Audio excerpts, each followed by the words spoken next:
I'm Plo Lumumba here at Kibenda Tea Estate in Kiambu County in the Republic of Kenya, and we continue our conversations about the continent of Africa. And today we look at the legacy of the man for whom I am named, Patrice Emery Lumumba. Patrice Emery Lumumba was born amongst the Batetela people in Kasai. And like all young people who grew up during the colonial period, in his case, the colonization of Belgium, he was exposed to Western education, but did not pursue his education to the university level, joined the working force, joined the postal services during the colonial period, and in 1955, Patrice Emery Lumumba joined the trade union movement. It is during his exposure to the trade union movement that he caught the bug of the fight against decolonization. He himself says that he had heard of freedom fighters in other parts of Africa.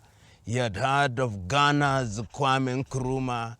He had heard of Nnamdi Azikiwe of Nigeria, and had heard of Julius Kambarage Nyerere, and of course Amilcar Cabral of Guinea-Bissau and Modibo Keita of Mali.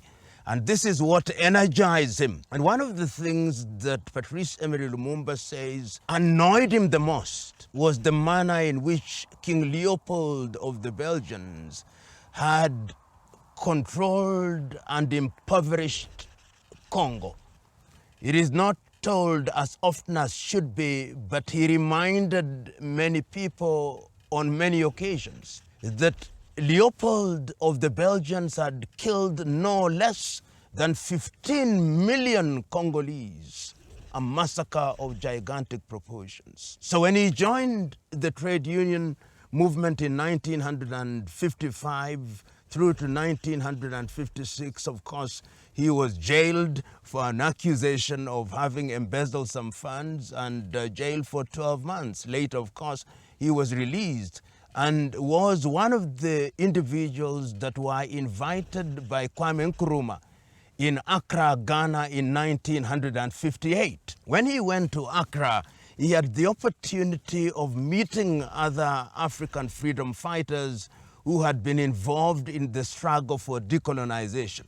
And he came back charged and founded an organization, the Congo National Movement, because at that time he was quite clear that the process of decolonization that was being conducted by the locals against the Belgians was simply going to lead to the creation of a comprador and compliant class.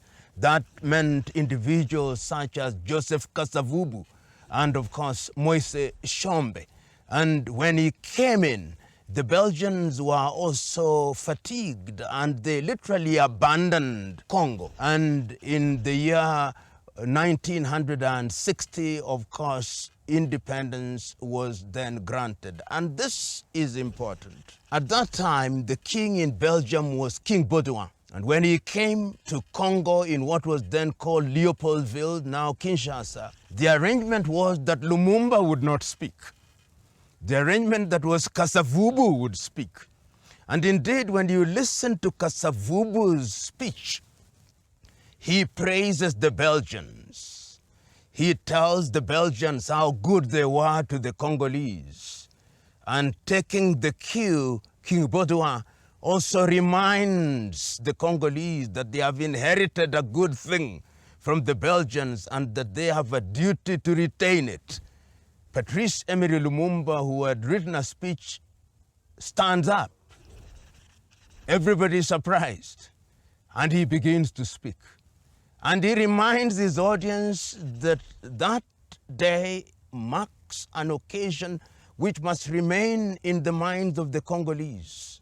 That the Congolese must remember that they have been humiliated, that they have been impoverished by the Belgians, and that the joy of the occasion was that from that day henceforth, The Congolese would write their own history. The Congolese would be masters of their own resources. The Congolese would be a people that would be respected by the world. He speaks, and you can see, if you look at the footage, King Baudouin looking at Kasavubu and wondering, what is this man saying? Those who know say that it is on that day that it was decided that Lumumba must die. And it is also instructive to remind ourselves that prior to that event, he had met a young journalist while they were in Brussels in Belgium.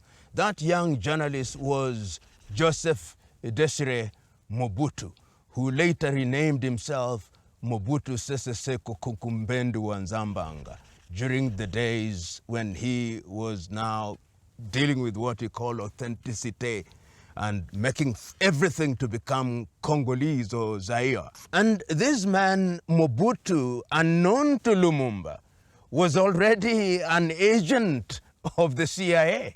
He was already an agent of the Belgian intelligence, and this is well documented in the book that is written by Ludo de Witt, The Assassination of Lumumba. He tells us how Mobutu then became very close to Lumumba, who was honest and trusting. And he believed that this is a man that was going to participate in the process of decolonization of the Congo. Within 9 months of Congo regaining her independence in 1916, the month of January, I think, the process of eliminating Lumumba begins. Lumumba's party, the National Movement, wins, and Lumumba is then appointed as the prime minister with Joseph Kasavubu as the president. But a crisis begins. There is a conflict, and that conflict leads to Kasavubu dismissing Lumumba and Lumumba dismissing Kasavubu. And of course, the Belgians have already decided that they are going to eliminate Lumumba. And there is another figure that emerges in the scene, a man from Katanga called Moise Tshombe. Lumumba, sensing the difficulties and aware that the United Nations was present in that space, appeals because there is a mutiny in the army.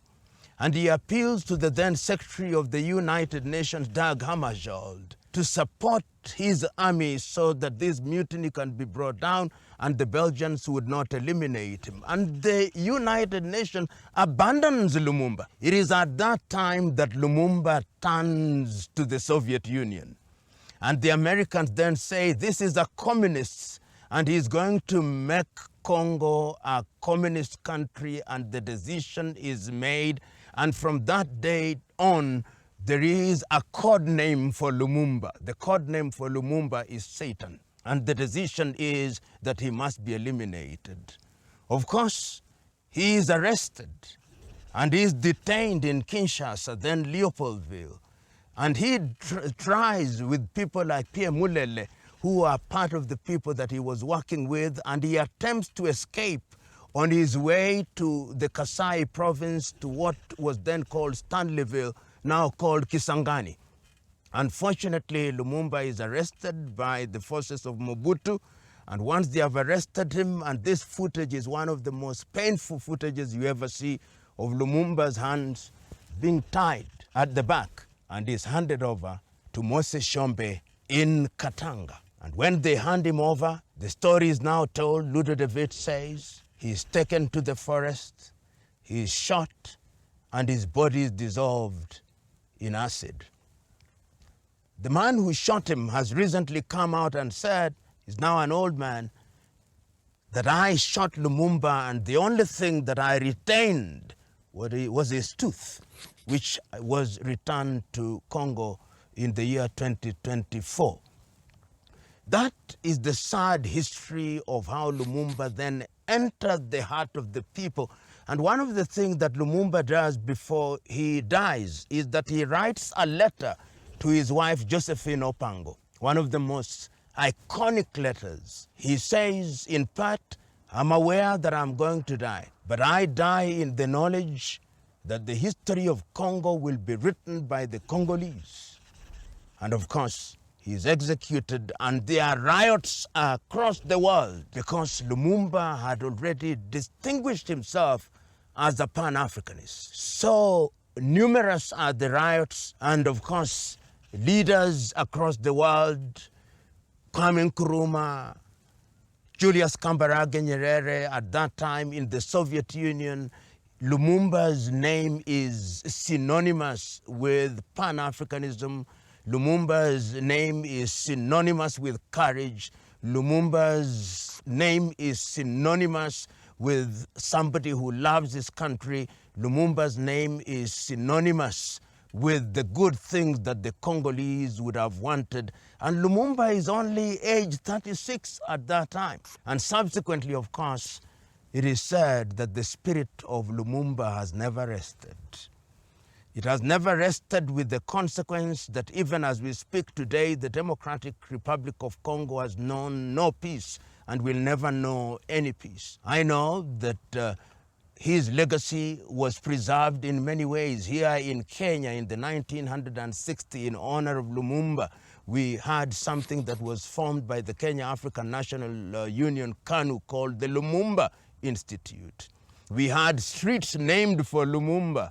We had in Moscow the Friendship University, which was named after Patrice Emery Lumumba and became a kind of an intellectual pilgrimage site for those who went to the Soviet Union at that time for purposes of ensuring that Lumumba's legacy is maintained.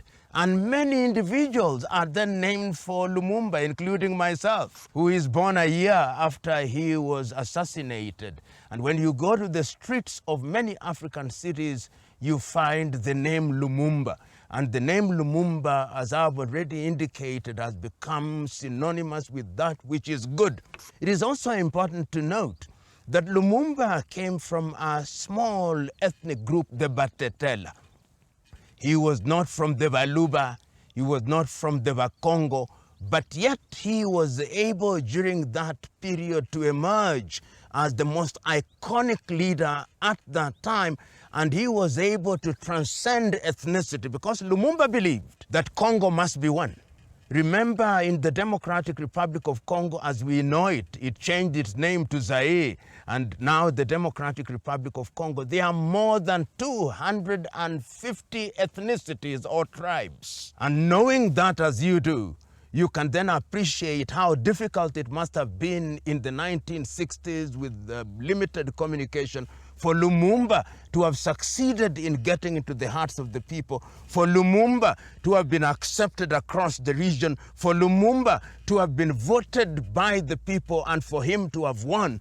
That in itself is indicative of the man who he was. And one can dare say that Lumumba is dead. Long live Lumumba, because the likes of him never die.